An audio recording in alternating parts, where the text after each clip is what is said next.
અંજલિના લગ્ન રામનગરના એક નાના વિસ્તારમાં થયા હતા ને લગ્નના ત્રીજા દિવસે જ તેના પેટમાં દુખાવો થવા લાગ્યો. દુખાવો એટલો તીવ્ર હતો કે તેને હોસ્પિટલ લઈ જવી પડી. પછી ચેકઅપ પછી ડૉક્ટરે કહ્યું કે અંજલિ, થોડા મહિના પહેલાં તે એક બાળક ગુમાવ્યું હતું, તેથી જ તને આ દુખાવો થઈ રહ્યો છે. આ સાંભળીને અંજલિ ચોંકી ગઈ, કારણ કે તેના લગ્નને ફક્ત 3 દિવસ જ થયા હતા.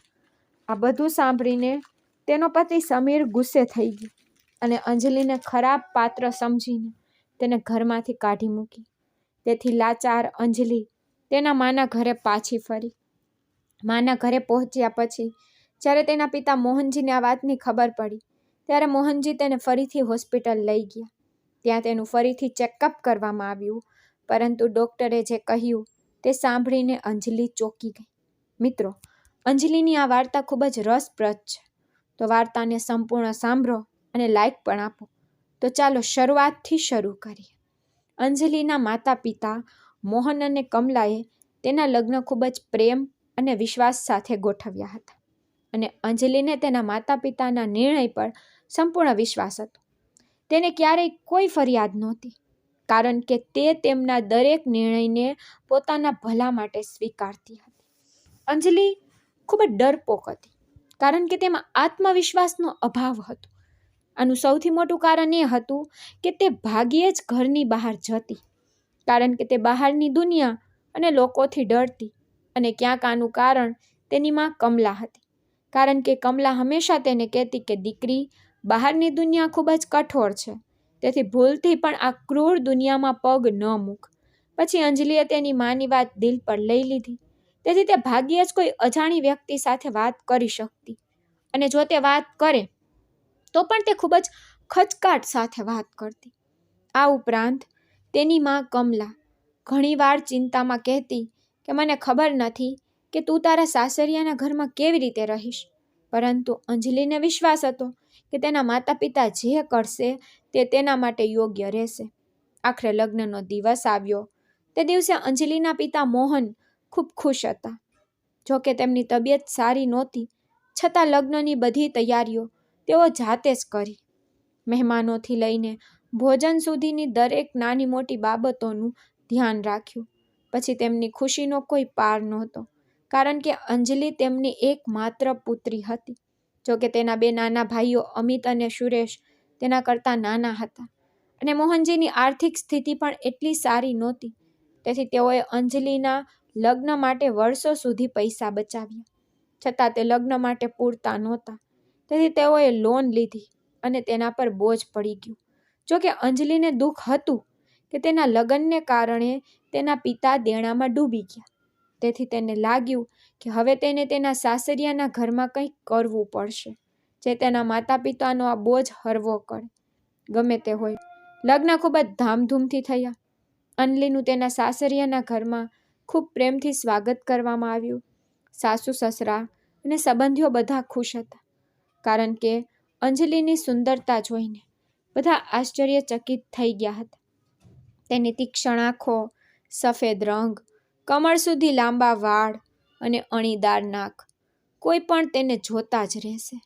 જ્યારે અંજલિ યુવાનીના ઉંબરે હતી, ત્યારે મોહન અને કમલા તેની સુંદરતા વિશે ખૂબ ચિંતા કરવા લાગ્યા, કારણ કે તેમને ડર હતો કે કોઈ તેના પર ખરાબ નજર નાખશે. તેથી કમલા તેને ભાગ્યે જ ઘરની બહાર કાઢતી. લગ્ન પહેલાં અંજલિના પતિ સમીરે અંજલિનો ફોટો જોયો હતો, પરંતુ લગ્નની પહેલી રાત્રે જ્યારે તેણે અંજલિને પોતાની સામે જોઈ, ત્યારે તેનું હૃદય ધબકવા લાગ્યું, કારણ કે તે વિશ્વાસ કરી શકતો નહોતો કે આટલી સુંદર છોકરી તેની પત્ની બની ગઈ છે. તે રાત્રે સમીરે અંજલિને એટલો પ્રેમ આપ્યો કે તેના બધા ડર દૂર થઈ ગયા. પછી અંજલિ મનમાં ભગવાનનો આભાર માનતી હતી કે તેને આટલો પ્રેમાળ પતિ મળ્યો. પછી કોઈક રીતે અંજલિના લગ્નનો પહેલો દિવસ તેના સાસરિયાના ઘરે પસાર થયો, પરંતુ બીજા દિવસે તેના પેટમાં થોડો દુખાવો થવા લાગ્યો. જોકે આ પહેલાં પણ એને થતું હતું, કારણ કે લગ્નના થોડા દિવસો પહેલાં તેના પેટમાં થોડો દુખાવો થતો હતો, જે જાતે જ મટી ગયો હતો. ગમે તેમ, આ પહેલાં પણ આવી પીડા ઘણીવાર થઈ હતી, તેથી આ વખતે પણ અંજલિએ વધારે ધ્યાન આપ્યું નહીં પણ આજે ફરી દુખાવો શરૂ થયો. પછી થોડા સમય પછી તે પોતાની મેળે શમી ગયો. તેથી અંજલિએ વિચાર્યું કે કદાચ આ કોઈ સામાન્ય વાત છે. આજે તેનો સાસરિયાના ઘરે બીજો દિવસ હતો અને ઘર મહેમાનોથી ભરેલું હતું. આવી સ્થિતિમાં તે કોઈને પણ પોતાના દુખાવા વિશે કહી શકતી નહોતી, કારણ કે તેને ડર હતો કે લોકો શું કહેશે. નવી પરિણીત પુત્રવધૂની તબિયત બગડી ગઈ. આ વિચારીને તે પોતાની જગ્યાએ શાંતિથી બેઠી રહી. પછી થોડી વાર પછી તે તેના માતા પિતાના ઘરે ગઈ. મહેમાનો આવ્યા, પણ પછી તેના પેટમાં દુખાવો ફરી શરૂ થયો અને અંજલિ બેચેન થવા લાગી. હવે તેને લાગ્યું કે તેની તબિયત ધીમે ધીમે ખરાબ થઈ રહી છે. છતાં તે ચૂપ રહી અને દુખાવો સહન કરતી રહી. બીજી બાજુ મહેમાનો આવતા જતા રહ્યા અને તેના સાસરિયાના ઘરે લગ્નની ઉજવણી ચાલુ રહી. પણ ધીમે ધીમે અંજલિના પેટમાં દુખાવો એટલો વધી ગયો કે તે અટકવાનું નામ જ નહોતો લેતો. પણ છતાં તે કોઈક રીતે ચહેરા પર નકલી સ્મિત લઈને બેઠી રહી અને આ રીતે આખો દિવસ દુખાવામાં પસાર થયો. પછી રાત્રે જ્યારે મહેમાનોની ભીડ થોડી ઓછી થઈ ત્યારે તેને આરામ કરવા માટે તેના રૂમમાં મોકલી દેવામાં આવી. પછી તે રૂમમાં પહોંચતાની સાથે જ અંજલિએ રાહતનો શ્વાસ લીધો, કારણ કે આખો દિવસ બેસી રહેવાને કારણે તેની પીઠ કડક થઈ ગઈ હતી અને તેના પેટમાં દુખાવો પણ વધી રહ્યો હતો. તેથી તે શાંતિથી પલંગ પર સૂઈ ગઈ અને પીડા ઓછી થવાની આશા રાખવા લાગી. પછી થોડા સમય પછી ખરેખર દુખાવો ઓછો થઈ ગયો. તેથી અંજલિએ વિચાર્યું કે કદાચ લગ્નની ઉતાવળ અને બહારનું ભોજન ખાવાને કારણે આવું થયું હશે. તેથી તેણીએ કોઈને કંઈ કહ્યું નહીં, કારણ કે તેણીને લાગ્યું કે લોકો કહેશે કે બહારનું ખાવાનું ખાવાથી પેટમાં દુખાવો થયો હશે. તે રાત્રે અંજલિએ કંઈ ખાધું નહીં. જોકે દુખાવો લગભગ દૂર થઈ ગયો હતો, પરંતુ આખા દિવસનો થાક અને દુખાવો તેને ભાંગી ગયો હતો. તેથી તે પલંગ પર સૂતા જ સૂઈ ગઈ. પછી સમીર ક્યારે રૂમમાં આવ્યો તે તેને ખબર ન પડી. પછી તેણે અંજલિને સૂતી જોઈને તેને જગાડવાનું યોગ્ય ન માન્યું અને શાંતિથી તેની બાજુમાં સૂઈ ગયો.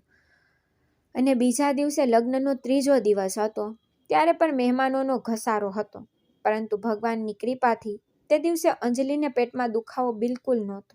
તેણીને એમ પણ લાગ્યું કે બહારનું ખાવાનું દુખાવાના કારણે હશે. તે દિવસે લગ્નના થાકને કારણે પરિવારના બધા સભ્યો સવારે મોડા ઉઠ્યા. અંજલિ નવી વહુ હતી, તેથી કોઈએ તેને વહેલા જગાડી નહીં. તેથી તે સવારે 9 વાગ્યા પછી જાગી ગઈ. પછી તેની ભાભી રીટા તેના માટે નાસ્તો લાવી. નાસ્તો કર્યા પછી અંજલિ પરિવારના સભ્યો સાથે બેઠી. પછી તેઓએ ગપસપ શરૂ કરી, પરંતુ પછી તેણીએ ફરીથી અસ્વસ્થ થવા લાગી. પછી તેણીએ તેને ભ્રમણા તરીકે ફગાવી દીધી અને બધા સાથે હસી અને વાતો કરીને સમય પસાર કરવા લાગી. ત્યારે પણ ઘરમાં કેટલાક મહેમાનો હતા. તેમાંથી એક સમીરની કાકી સુશીલા હતી, જે બીજા શહેરથી આવી હતી. તે હજુ પણ ઘરમાં હતી અને તે અંજલિને માથાથી પગ સુધી એવી રીતે જોઈ રહી હતી કે જાણે તેને અંજલિમાં કોઈ ભૂલો મળી રહી હોય, કારણ કે તેની નજર એટલી વિચિત્ર હતી કે એક સારો માણસ પર ડરી જાય. તેથી તેની નજર અંજલિને બેચેન કરી રહી હતી. તેના ઉપર પેટમાં દુખાવો ફરી શરૂ થઈ ગયો હતો. તેથી જ અંજલિ માટે ત્યાં બેસવું મુશ્કેલ બની રહ્યું હતું. તેથી તે ઊભી થઈ અને તેના રૂમમાં ગઈ. રૂમમાં પહોંચ્યા પછી તેણે રાહતનો શ્વાસ લીધો. ત્યાં સુધીમાં બપોર થઈ ગઈ હતી. તેથી તે આરામ કરવા માટે પલંગ પર સૂઈ ગઈ. વિચાર્યું કે કદાચ દુખાવામાં થોડી રાહત મળશે. આ વિચારીને તેણીને ખબર ન પડી કે તે ક્યારે સૂઈ ગઈ. પછી સાંજે જ્યારે તેણીએ આંખો ખોલી ત્યારે તેને પથારીમાંથી ઉઠવાનું મન ન થયું, પરંતુ નવી વહુ હોવાથી તેણીએ દરેક પગલું સમજી વિચારીને ભરવાનું હતું. જોકે તે તેના માતા પિતાના ઘરે ગમે ત્યારે સૂઈ શકતી હતી, પરંતુ અહીં તેને બધું જ ધ્યાન રાખવું પડતું હતું. તેથી બાથરૂમમાં જઈને ફ્રેશ થયા પછી અંજલિ બહાર આવી. પછી તેના પેટમાં ફરી દુખાવો શરૂ થયો. તે પછી પણ તેણે તેને અવગણવાનો પ્રયાસ કર્યો અને ભગવાનને પ્રાર્થના કરવા લાગી કે હે ભગવાન, આ દુખાવો જલ્દી મટાડો. પરંતુ આ વખતે દુખાવો ઓછો થવાને બદલે વધી ગયો. તેની હાલત એટલી ખરાબ થઈ ગઈ કે તેના મનમાં કોઈને બોલવાની હિંમત પણ ન રહી. તે સમયે સમીર પર ઘરે નહોતો, તેથી તે રૂમમાં પડી રહી. દુખાવો સહન કરતી રહી. લાંબા સમય પછી સમીર ઘરે પાછો ફર્યો. પછી અંજલિની હાલત જોઈને તેણે તરત જ પૂછ્યું, અંજલિ, શું થયું? તું ઠીક નથી? પણ અંજલિ કંઈ બોલી શકી નહીં. તેથી તેની આવી હાલતમાં જોઈને સમીર તેને તાત્કાલિક ડૉક્ટર પાસે લઈ જવા માંગતો હતો. પરંતુ અંજલિ હોસ્પિટલ જવા માટે અચકાતી હતી. તો તે હચમચી ગઈ અને સમીરને કહ્યું, એ સાંભળો, મેડિકલ સ્ટોરમાંથી પેટમાં દુખાવાની ગોળી લઈ આવો. થોડો દુખાવો થાય છે, ગોળી લીધા પછી ઠીક થઈ જશે. એટલે સમીર તરત જ ગોળી લઈ આવ્યો. પણ તે લીધા પછી પણ અંજલિનો દુખાવો ઓછો ન થયો. પણ થોડા સમય પછી દુખાવો થોડો ઓછો થયો, પણ સંપૂર્ણપણે દૂર ન થયો. છતાં અંજલિએ રાહતનો શ્વાસ લીધો. પછી 2-3 કલાક આમ જ પસાર થયા. પછી રાત્રે સમીર અને પરિવારના બાકીના સભ્યોએ સાથે રાત્રિ ભોજન કર્યું.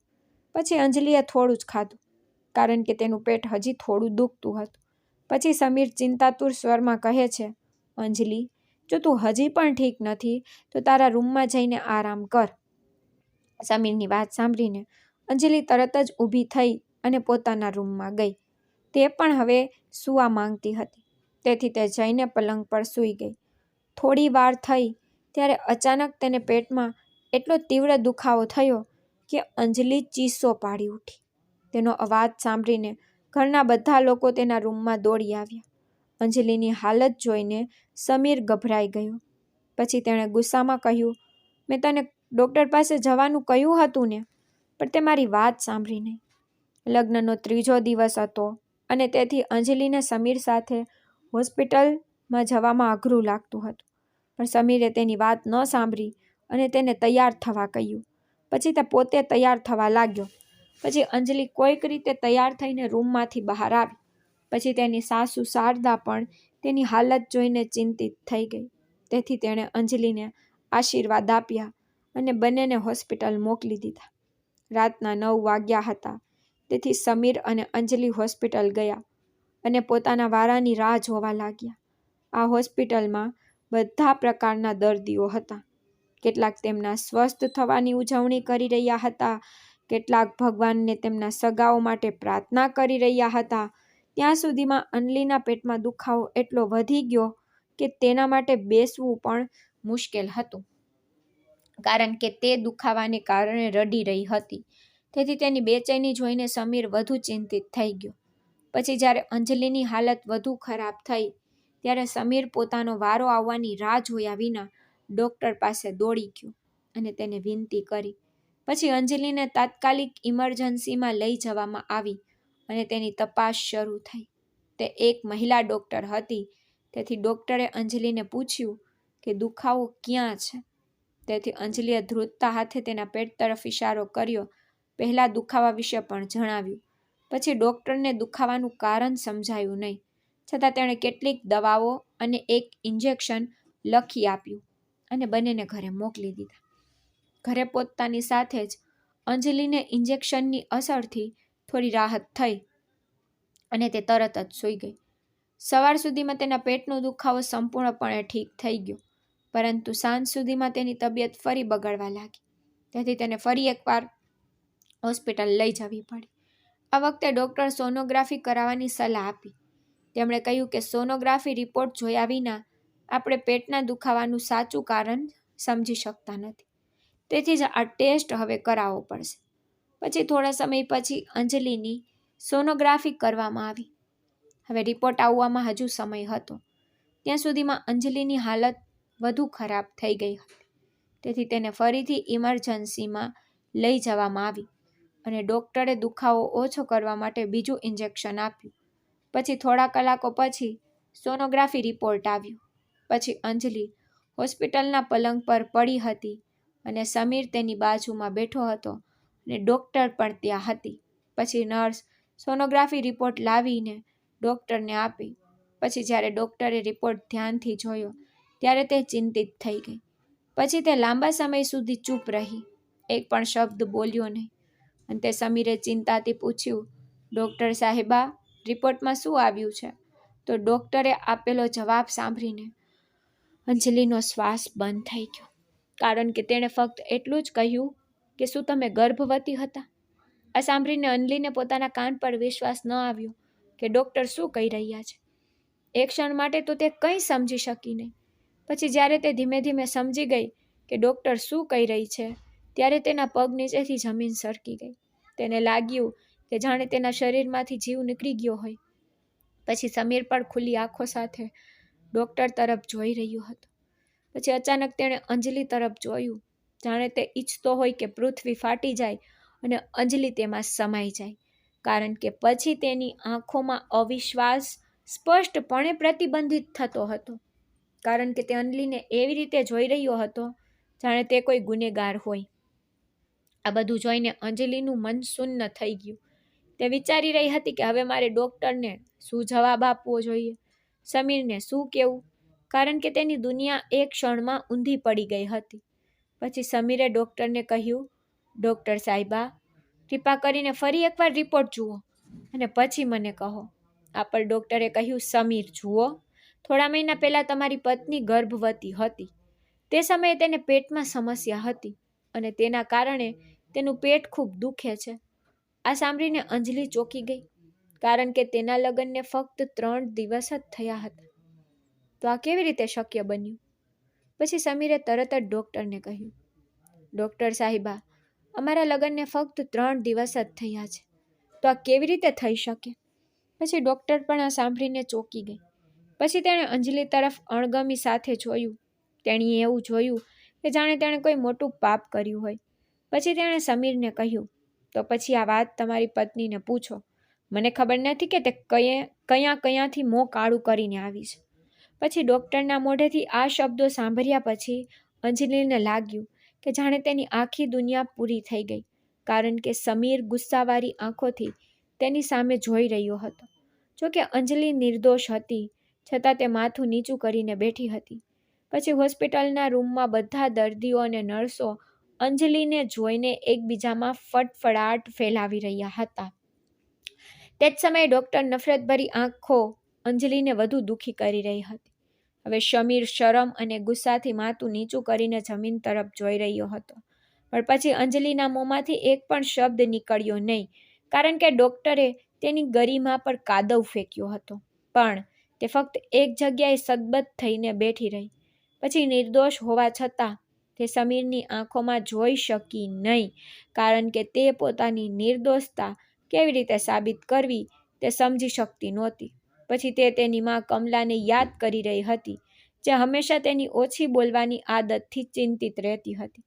કારણ કે કમલા જાણતી હતી કે અંજલિમાં આત્મવિશ્વાસનો અભાવ છે, અને આજે જ્યારે તેના માન પર સવાલ ઉઠાવવામાં આવી રહ્યા હતા, ત્યારે પણ તેના હોઠ બંધ થઈ ગયા. તેનું મન શૂન્ય થઈ ગયું હતું. તેથી જ હવે તે તેની માતાને યાદ કરી રહી હતી. તે વિચારી રહી હતી કે કાશ હું બોલતા શીખી શકું. પછી થોડા સમય પછી એક નર્સ આવી અને અંજલિને એક ઇન્જેક્શન આપ્યું, જેથી તેનો દુખાવો અને નબળાઈ ઓછી થઈ શકે. ત્યારે પણ સમીર માથું નમાવીને જમીન તરફ જોઈ રહ્યો હતો અને અંજલિ હજુ પણ ડૉક્ટરના શબ્દો સાંભળીને સતબદ્ધ હતી. તે વિચારી રહી હતી કે હું ક્યારેય ગર્ભવતી નથી, તો પછી ડૉક્ટર આટલી મોટી વાત કેવી રીતે કહી શકે? પછી સમીર અંજલિને ઘરે લાવ્યો. પછી અંજલિ બરાબર ચાલી પણ શકતી નહોતી. પછી સમીરની લાલ આંખો અને ગુસ્સો જોઈને અંજલિ ડરી ગઈ. ગર્ભવતી થવું તો દૂરની વાત હતી, તેણે સમીર સિવાય કોઈને પણ તેને સ્પર્શ કરવા દીધો નહોતો. તે સંપૂર્ણપણે શુદ્ધ હતી. તો પછી ડૉક્ટર આવું કેવી રીતે કહી શકે? આ વિચારીને તેનું માથું દુખવા લાગ્યું. પછી સમીર તેને લગભગ ખેંચીને ઘરે લઈ ગયો. પછી અંજલિ તેના રૂમમાં ગઈ અને સમીર સીધો તેની માં શારદાના રૂમમાં ગયો. પછી સમીરે અંજલિને આ વિશે એક પણ શબ્દ પૂછ્યો નહીં. કદાચ તેણે ડૉક્ટરે જે કહ્યું હતું તે માન્યું હશે. તેથી અંજલિને તેની વાત કહેવાનો મોકો મળ્યો નહીં, અને તેનો સ્વભાવ પણ એવો હતો કે તે બોલી શકતી નહોતી. કદાચ તેના મૌનથી સમીરનો વિશ્વાસ વધુ તૂટી ગયો. હવે અંજલિ તેના રૂમમાં બેઠી હતી અને આગળ શું થશે તે વિચારીને ચિંતિત થઈ રહી હતી. તે ખૂબ રડી રહી હતી. એટલામાં રૂમનો દરવાજો જોરથી ખુલ્યો અને સમીરની માં શારદાજી તેની સાથે અંદર આવી. તે આવતાની સાથે જ શારદાજી અંજલિને ઠપકો આપવા લાગ્યા. કેવી ખરાબ પાત્રવાળી છોકરી અમારા ઘરે આવી ગઈ છે. તે મારા દીકરાનું જીવન બરબાદ કરી દીધું છે. હવે તું પણ મુશ્કેલીમાં મુકાઈશ. પછી શારદાજીએ તે જ સમયે અંજલિના માતા પિતાને ફોન કરીને ઠપકો આપવાનું શરૂ કર્યું. તે બૂમ પાડવા લાગી, તમે તમારી આ ખરાબ ચારિત્ર અને નકામી દીકરીને અહીંથી લઈ જાઓ. આવી ખરાબ ચારિત્રવાળી છોકરીને અમે અમારા ઘરમાં રાખી શકીએ નહીં. પછી શારદાજીએ ફોન પર અંજલિના માતા પિતા મોહન અને કમલાને ખૂબ ટોણા માર્યા. પણ આ બધા વચ્ચે સમીર ચૂપચાપ ઊભો હતો. તે ફક્ત તેની મા અને અંજલિની માની વાતો આંખો નીચી રાખીને સાંભળી રહ્યો હતો. પછી અંજલિનો આત્મા અંદરથી ચીસો પાડી રહ્યો હતો. ભલે તે પોતાના બચાવમાં કંઈક કહેવા માંગતી હતી, પણ તેના મોંમાંથી એક પણ શબ્દ નીકળી રહ્યો નહોતો. પછી તેની આંખોમાંથી ફક્ત આંસુ વહી રહ્યા હતા. પણ પછી કોઈએ અંજલિને પોતાનો પક્ષ પૂછવાની તસદી લીધી નહીં, કારણ કે બધાએ સ્વીકારી લીધું હતું કે તે દોષિત અને ખરાબ ચારિત્રવાળી છે. પરંતુ પછી અંજલિ પોતાના વિશે નહીં, પણ તેના માતા પિતા વિશે ચિંતિત હતી, કારણ કે તે જાણતી હતી કે તેના માતા પિતાએ તેના લગ્ન માટે કેટલી મુશ્કેલીઓનો સામનો કર્યો હતો. તેમણે ઘણા લોકો પાસેથી લોન લીધી હતી અને અત્યાર સુધી તેમને ખબર પણ નહોતી કે કુલ દેણું કેટલું છે. અને તેના કારણે લગ્નના 3જા દિવસે આટલું મોટું નાટક થયું. પછી શારદાજી સતત અંજલિને ગાળો આપી રહ્યા હતા. તે આવી ગંદી ગંદી વાતો કહી રહી હતી. તે સાંભળીને અંજલિનું હૃદય તૂટી રહ્યું હતું. પછી સમીરની આંખોમાં ગુસ્સો અને નફરત સ્પષ્ટ દેખાઈ રહી હતી. પછી તે અંજલિને છૂટાછેડ આપવા પણ તૈયાર હતો. પછી તે ફક્ત અંજલિના માતા પિતા એટલે કે મોહન અને કમલાના આવવાની રાહ જોઈ રહ્યો હતો. બીજી બાજુ અંજલિ ડરી ગઈ હતી. તે એક ખૂણામાં એવી રીતે ઊભી હતી જાણે તે કોઈ ગુનેગાર છે, અને બીજી બાજુ શારદા ભગવાનનો આભાર માનતી હતી કે બધું સામે આવી ગયું. ત્યારે મોહન અને કમલા અંજલિના સસુરાલ પહોંચ્યા. ત્યારે અંજલિ રડી રહી હતી અને લોકો તેના પર હસતા હતા. અંજલિના માતા પિતા મોહન અને કમલા હોલમાં પ્રવેશ્યા કે તરત જ અંજલિ તેની મા પાસે દોડી ગઈ અને તેને ગળે લગાવીને ખૂબ રડવા લાગી. કમલાએ તેને શાંત કરવાનો પ્રયાસ કર્યો, પણ અંજલિનું રડવું વધી ગયું, કારણ કે આટલા કલાકોથી તેના પર જે તોફાન ચાલી રહ્યું હતું તે હવે તેના માતા પિતાને જોઈને આંસુના રૂપમાં બહાર આવી રહ્યું હતું. પછી શારદાજીએ અંજલિના માતા પિતાને બેસાડીને તેમને ઠપકો આપ્યો, તમે લોકો કેવી ખરાબ ચારિત્રવાળી છોકરીને અમારા ઘર પર મોકલી છે. તમને બિલકુલ શરમ નથી. તમે મારા દીકરાનું જીવન બરબાદ કરી દીધું છે. પણ અંજલિની મા કમલા કસમ ખાઈ રહી હતી કે મારી દીકરી આવી નથી. ત્યારે તેના પિતા મોહન માથું નમાવીને શાંતિથી બેઠા હતા. ત્યારે અંજલિ તેના પિતાની આ લાચારી જોઈને વધુ દુઃખી થઈ રહી હતી, કારણ કે હવે તે ખૂબ જ લાચાર દેખાઈ રહ્યા હતા. જોકે અંજલિના માતા પિતા વારંવાર શારદાજીને કહી રહ્યા હતા કે કોઈ ગેરસમજ થઈ હશે, અમારી દીકરી આવી નથી. પરંતુ અંજલિના સાસુ શારદાજી એ જ વાત વારંવાર કરી રહ્યા હતા કે તમારી આ ખરાબ પાત્રવાળી દીકરીને અહીંથી લઈ જાઓ. અમે તેને અમારા ઘરમાં એક ક્ષણ માટે પણ સહન કરી શકતા નથી. પછી સમીર પણ ગુસ્સાથી લાલ થઈ ગયો.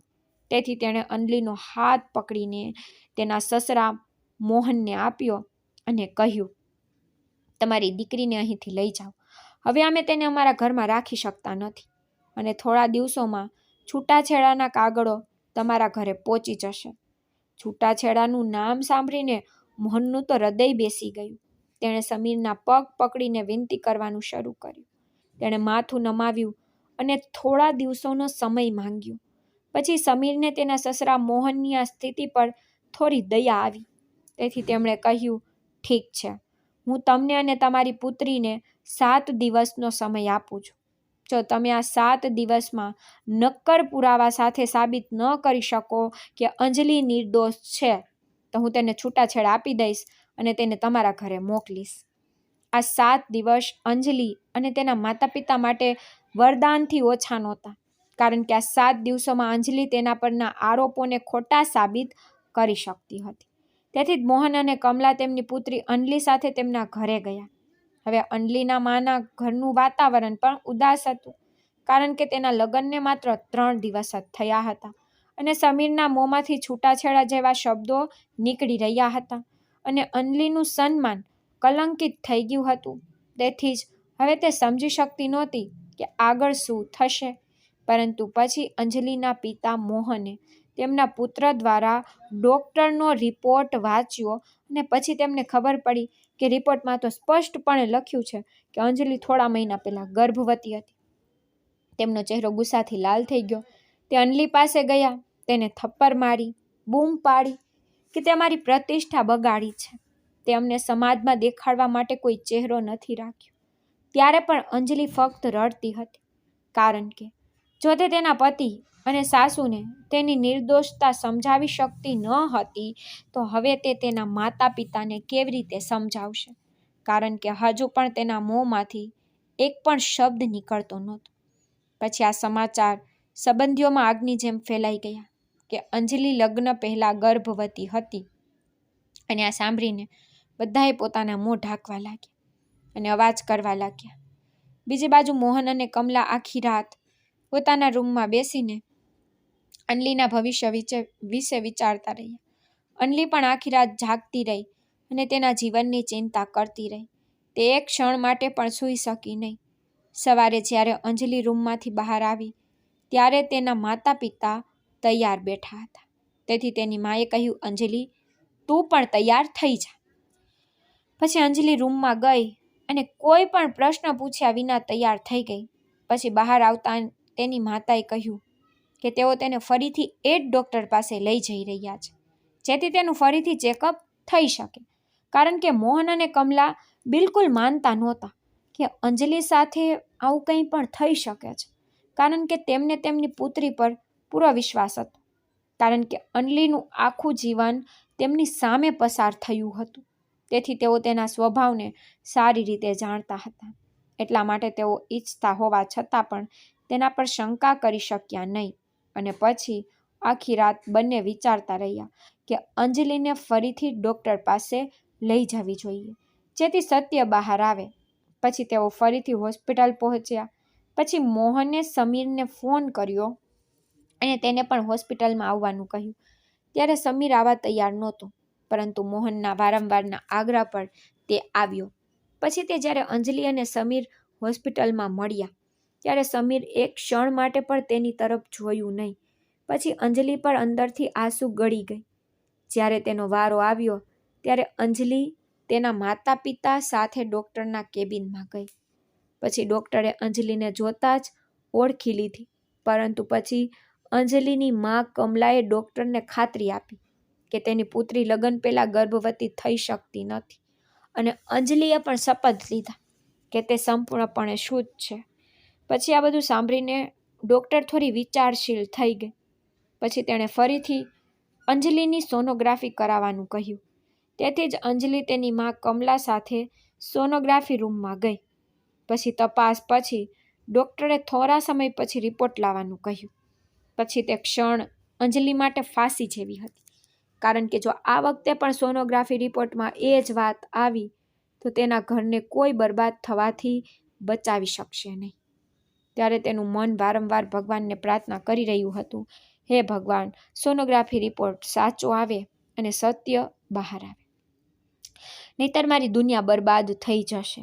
પછી હું સમાજમાં એટલી બદનામ થઈશ કે આ ડાઘ આખી જિંદગી દૂર નહીં થાય. બાય ધ વે, કંઈ કર્યા વિના અંજલિ બધાની નજરમાં ગુનેગાર તો બની જ ગઈ હતી. પછી હોસ્પિટલમાં અંજલિનું હૃદય દલદલમાં ડૂબી રહ્યું હતું. કોઈ તેનું દુઃખ સમજી શક્યું નહીં. તે જ સમયે તેના પોતાના લોકોની નજરમાં તેના માટે અવિશ્વાસ જોઈને તેનું હૃદય ખૂબ રડી રહ્યું હતું. પછી થોડા સમય પછી નવો સોનોગ્રાફી રિપોર્ટ આવ્યો અને અંજલિ તેની મા કમલા સાથે ડૉક્ટરની કેબિનમાં ગઈ. પછી મોહન અને સમીર બહાર રાહ જોઈ રહ્યા હતા. પછી અંજલિની સાસુ શારદાજી પણ હોસ્પિટલ પહોંચી ગઈ. પછી તેના મોંમાંથી ફક્ત આ જ નીકળી રહ્યું હતું, હવે બીજો કયો રિપોર્ટ બાકી છે? તે સમીરને કહેવા લાગી, સમીર દીકરા, બચ્ચલન છોકરીને છૂટાછેડા આપી દે અને આ નાટક અહીં જ બંધ કરી દે. પણ સમીર કદાચ ભગવાનથી ડરતો હતો. છૂટાછેડા આપતા પહેલાં તે સબૂત સાથે બધું જાણવા માંગતો હતો. જેથી કોઈ તે ખોટો નિર્ણય ન લે. તેથી જ તે પોતાને રોકી રહ્યો હતો. બીજી બાજુ અંજલિ ડૉક્ટર સામે ગુનેગારની જેમ માથું નમાવીને બેઠી હતી. પછી મોહન, સમીર અને શારદાજી પણ કેબિનમાં આવ્યા. હવે અંજલિના માતા પિતા તેની પાછળ ઊભા હતા. પછી ડૉક્ટરના મોંમાંથી નીકળતો દરેક શબ્દ અંજલિને નવું જીવન આપી શકતો હતો અથવા તેને મૃત્યુના મુખમાં ધકેલી શકતો હતો, કારણ કે હવે તેના જીવનની ડોર ડૉક્ટરના હાથમાં હતી. પછી ડૉક્ટર થોડીવાર નવા રિપોર્ટ તરફ જોતી રહી. પછી તેણે અંજલિ પાસે જૂનો રિપોર્ટ માંગ્યો, જે તેણે તેની બેગમાંથી કાઢીને તેની સામે મૂક્યો. પછી ડૉક્ટર શાંતિથી બંને રિપોર્ટ એક પછી એક જોવા લાગી. પછી તેના ચહેરા પર એક વિચિત્ર હાવભાવ હતા. પછી અચાનક તેનો ચહેરો આશ્ચર્યથી ભરાઈ ગયો, જાણે કંઈક ખોટું થયું હોય. પછી ડૉક્ટરે ટેબલ પર નવો રિપોર્ટ સામે રાખતા કહ્યું કે બહારનો ખોરાક ખાવાથી તમારા પેટમાં દુખાવો થઈ રહ્યો હતો, કારણ કે તમારા લીવરમાં સોજો આવી ગયો છે, જેના કારણે તમને ખૂબ દુખાવો થઈ રહ્યો હતો. પછી ડૉક્ટરે કમલા તરફ જોયું અને કહ્યું કે તમારી દીકરી ગર્ભવતી નથી. આ સાંભળીને શારદાજી ઝડપથી બોલી ગયા, પણ પાટલા રિપોર્ટમાં તો તમે પોતે જ કહ્યું હતું કે આ ગર્ભવતી હતી. તો ડૉક્ટરે આપેલો જવાબ સાંભળીને અંજલિ ચોંકી ગઈ. તેણે કહ્યું કે પાટલા રિપોર્ટમાં નામમાં ભૂલ હતી, કારણ કે તમારી અંજલિનું નામ અંજલિ વર્મા છે, પરંતુ જે મહિલાના રિપોર્ટમાં ભૂલથી તમારી અંજલિનું નામ નાખવામાં આવ્યું હતું તે અંજલિ શર્મા હતી. તેથી જ એક ગેરસમજ થઈ ગઈ, કારણ કે થોડા મહિના પહેલાં અંજલિ શર્માનું ગર્ભપાત થયું હતું, જેના કારણે તેના પેટમાં પણ દુખાવો થતો હતો. તેથી આ બધી ગેરસમજ એ જ નામને કારણે થઈ. પછી ડૉક્ટરે પોતાની ભૂલ સ્વીકારી લીધી અને બધાની સામે માફી માંગી. આ બધું સાંભળીને અંજલિનું હૃદય ભગવાનનો આભાર માનીને ખૂબ રડી રહ્યું હતું. અને હવે જ્યારે સત્ય બહાર આવ્યું ત્યારે સમીર અને તેની મા શારદાજી શર્મથી માથું ઝુકાવીને ઊભા હતા. પછી મોહને અંજલિને ગળે લગાવી અને કહ્યું, દીકરી, આ બધું ગેરસમજને કારણે થયું, પણ ગેરસમજ સારા લોકોનું પણ જીવન બરબાદ કરે છે. પણ મને મારી દીકરી પર પૂરો વિશ્વાસ હતો. હવે તારે કોઈ ટેન્શન લેવાની જરૂર નથી. પછી સમીર અંજલિ પાસે ગયો અને ઘૂંટણીએ બેસી ગયો અને હાથ જોડી અંજલિની પાસે માફી માંગવા લાગ્યો. પછી અંજલિએ પણ તેને માફ કરી દીધો, કારણ કે એમાં તેનો વાંક પણ નહોતો, કારણ કે સંજોગો એવા હતા કે કોઈને પણ ગેરસમજ થઈ શકે. પછી શારદાજીએ પણ અંજલિ પાસે માફી માંગી અને અંજલિએ પણ તેને માફ કરી દીધી. આમ આ રીતે અંજલિનું ઘર અને દુનિયા બરબાદ થવાથી બચી ગઈ. હવે અંજલિ તેના સાસરિયાના ઘરે ખૂબ જ આરામથી અને ખુશીથી પોતાનું જીવન જીવી રહી છે. તેની સાસુ શારદાજી પણ તેનું ખૂબ ધ્યાન રાખે છે અને સમીર પણ તેને ખૂબ પ્રેમ કરે છે. એકંદરે અંજલિનું જીવન હવે ખુશીઓથી ભરેલું છે. તો મિત્રો, જો તમને અંજલિની આ વાર્તા ગમી હોય તો આ વિડીયોને લાઈક કરવાનું અને ચેનલને સબસ્ક્રાઈબ કરવાનું ભૂલશો નહીં. આપણે ફરી એક નવી વાર્તામાં મળીશું. ત્યાં સુધી બાય બાય. ધન્યવાદ મિત્રો.